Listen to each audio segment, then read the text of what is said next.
Hi everyone, Angela here. Sorry it's taken so long to get this video out. This is the ego part 4. And in this video, I'm going to talk about overcoming the ego. So in order to overcome the ego, we need to become more consciously aware of our thoughts because we have many thoughts that run through our minds on a daily basis, and most of these thoughts remain unconscious. And when we are not conscious of our thoughts or aware of our thoughts, then we have a harder time identifying the ego. And if we cannot identify the ego, then we will not be able to direct the ego. So I'm going to go over a few things in this video that you can do that will help you to become more consciously aware of your thoughts, which again will help you to identify the ego. And once you identify the ego, then you can better direct the ego. And we're going to go over a few things on how to do that as well. Also, if you want to know more about the ego and identifying the ego, be sure to check out the ego part 3. So one thing that you can do that will help you to become more consciously aware of your thoughts is to practice things that will help you to discipline your mind and to still your mind and lessen the amount of thoughts that you have. And it's really hard to do this when your mind is and your body is constantly busy on the external world. So what we can do to help us to discipline and still the mind is to meditate. This helps us to relax the mind, relax the body, and sort of let go of the external world and bring more of our focus and our attention inward. When you first start meditating, you will start to notice just how busy the mind actually is and how there's this internal chatter and how your thoughts go from one thought to another thought. But you got to understand what your mind is doing. And it's really important that you just observe your thoughts. You don't want to judge your thoughts. You want to just let them come and let them go. Now, by doing this, you will start to become more consciously aware of your thoughts.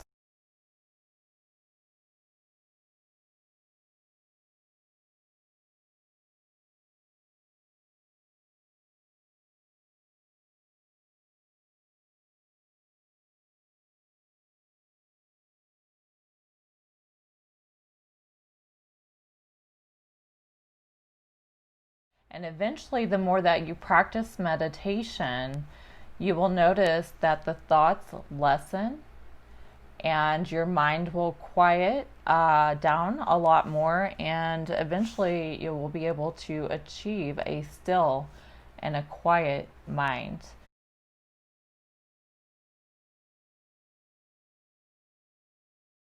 The next one is to do concentration exercises.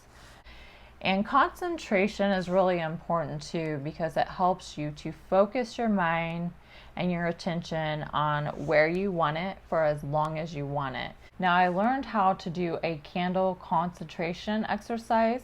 So this concentration exercise that I'll be doing a video on as well will also help in your meditation practices.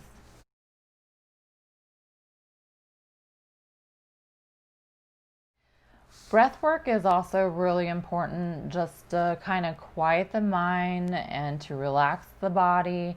And there's many different techniques or breathing exercises you can do. And I won't go into those here, but you can find breathing techniques or exercises that you can do. But simply just being aware of the breath and the inhale and the exhale of the breath can definitely help to calm and to still the mind and the body as well.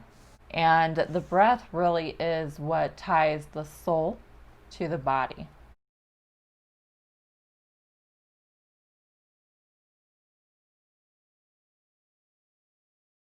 Okay, so we talked about disciplining and stilling the mind, and that can help you to become more consciously aware of your thoughts. Another thing that you can do is to say all of your thoughts out loud. And eventually this will help you to kind of sort out your thoughts and help you determine what thoughts are coming from the higher self or the real self, the inner self, the heart, and which ones are coming from the ego. And also, I just want to mention here, it's best if we can catch the thoughts and become more consciously aware of them before we speak them. Because not only are our thoughts very powerful, but so are our words. But saying your thoughts out loud can at least help you to become more aware of them. And then once you become more aware of them, you can decide what words you want to speak and which ones you no longer need to. But the point here is just to become more aware of your thoughts. And once you become more consciously aware of your thoughts and identify the ego, you need to be able to direct the ego. So I'm going to go over a few things that you can do that will help to direct the ego. And the first one that I have is to align with your life's purpose. Now, I do believe that we all have sort of our individual, sort of unique purpose for being here.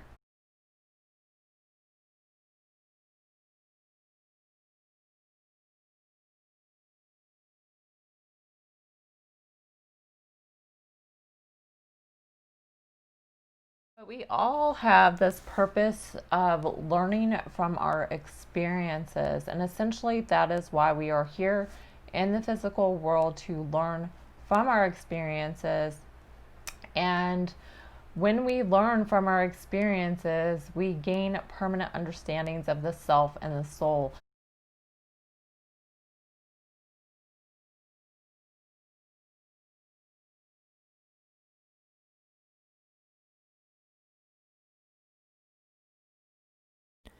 So, not only are we here to learn from our experiences, which is to gain permanent understandings of the self, soul, and creation, we are also here to give of the understandings that we have already acquired.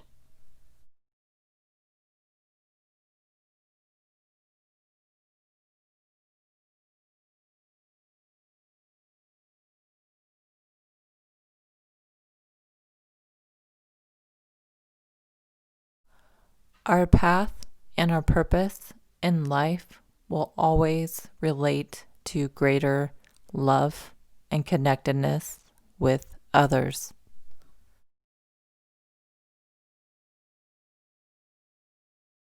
Next one I have is to align with universal laws. Align with, first, seek the kingdom of heaven. That is sort of like the main sort of universal law, and every other universal law sort of umbrellas underneath that one.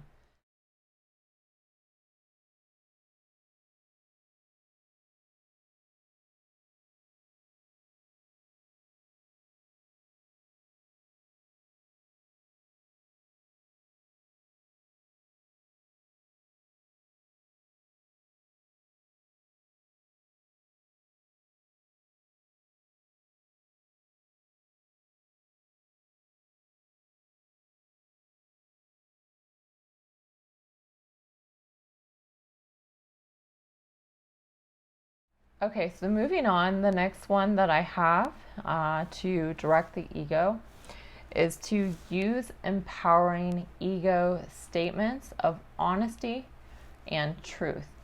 And this is something that I know that is somewhat karmic for me and that I am here to learn. I did get a past life report, whether you believe in past lives or not, and the significance of that lifetime to this lifetime is that I address the self in ways of weaknesses. I talked negatively about the self, belittled the self, and I was not using empowering ego statements of honesty and truth. And I think we all sort of do this to ourselves from time to time. We let the ego lie to us about the true essence of who we are.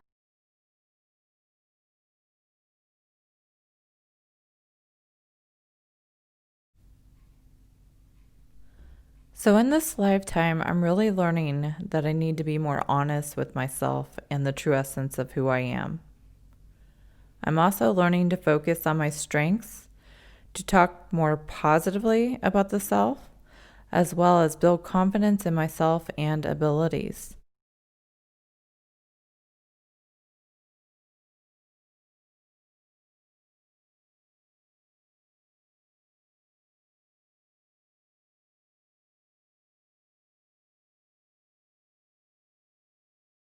I really can't stress this point enough of using more empowering ego statements of truth and honesty because this really is the foundation for self love, self acceptance, and connecting to our divine nature. Also, using more positive and empowering ego statements will help us to let go of and overcome any limitations we have placed on ourselves, any self doubt, fears of failure, and so on and so forth.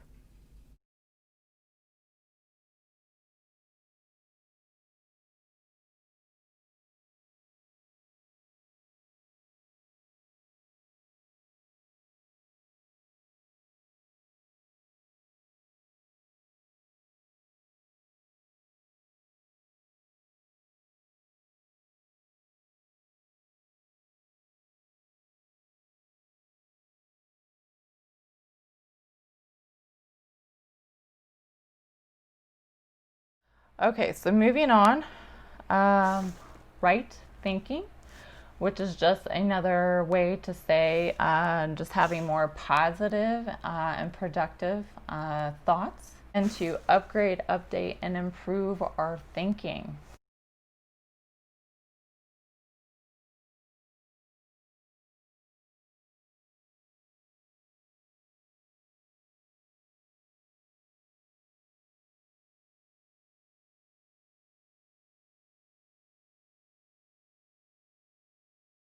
Next, I have reasoning. I went over this in video 2 in lengthy detail. So if you want to check out the ego part 2, I talk about reasoning. And part of reasoning is having a productive imagination. What do we want to see, and what kind of world do we want to live in, and what do we desire to happen or to occur?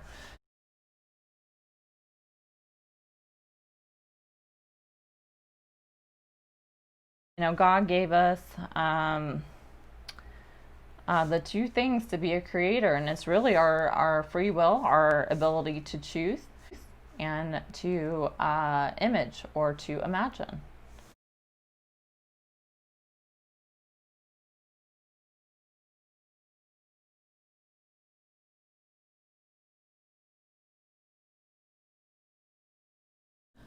Before we move on here, I wanted to address something else that I did not have written on the board, and that is responding versus reacting.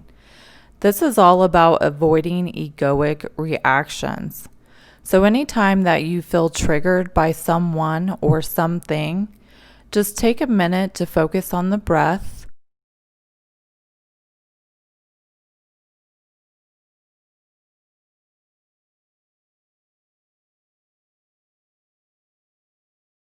And this will help to inactivate the brain's activity, which will free your intelligence to contemplate a response versus a reaction.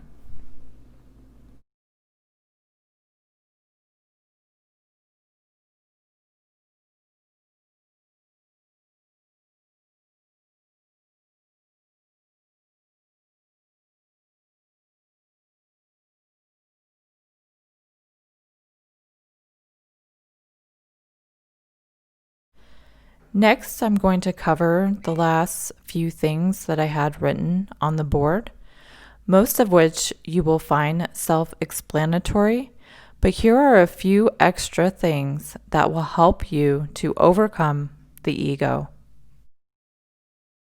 The first one being laughter.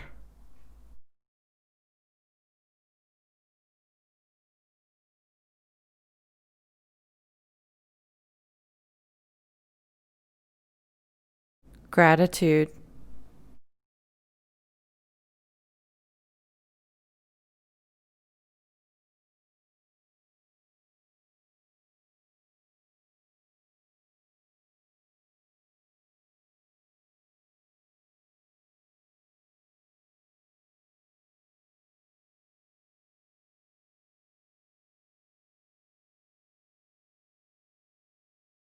humility,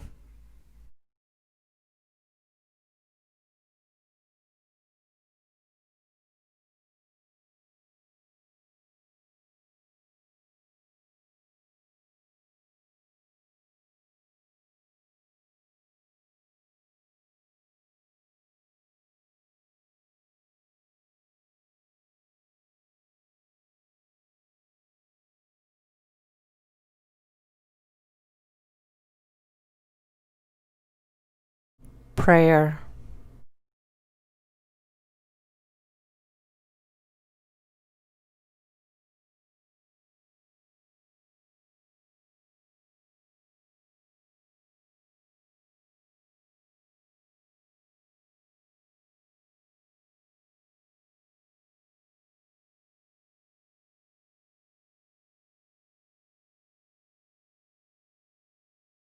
being present,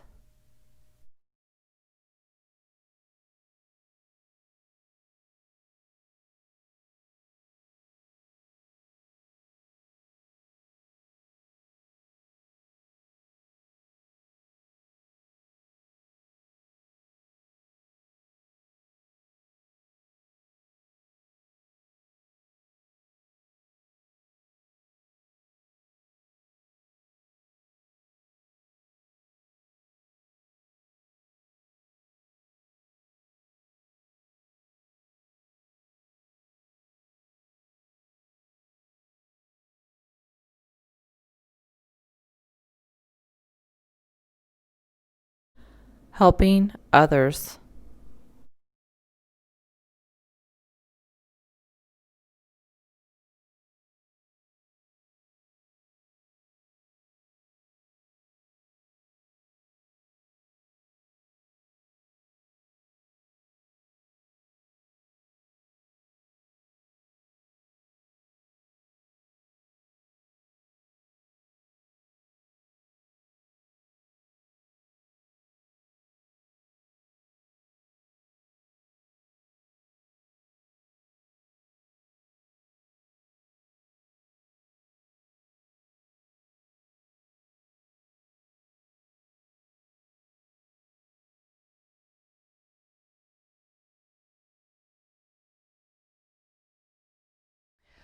I would love to know if you have anything else to add to this, how you direct your ego or ways that help you to identify the ego. In the next video, I'm going to talk about how the ego is just a transitory state of our evolution and of our consciousness. Thank you for joining me today for this video. Let me know if you have any questions. Be sure to comment below. And until then, take care. Much love, and I'll talk to you soon.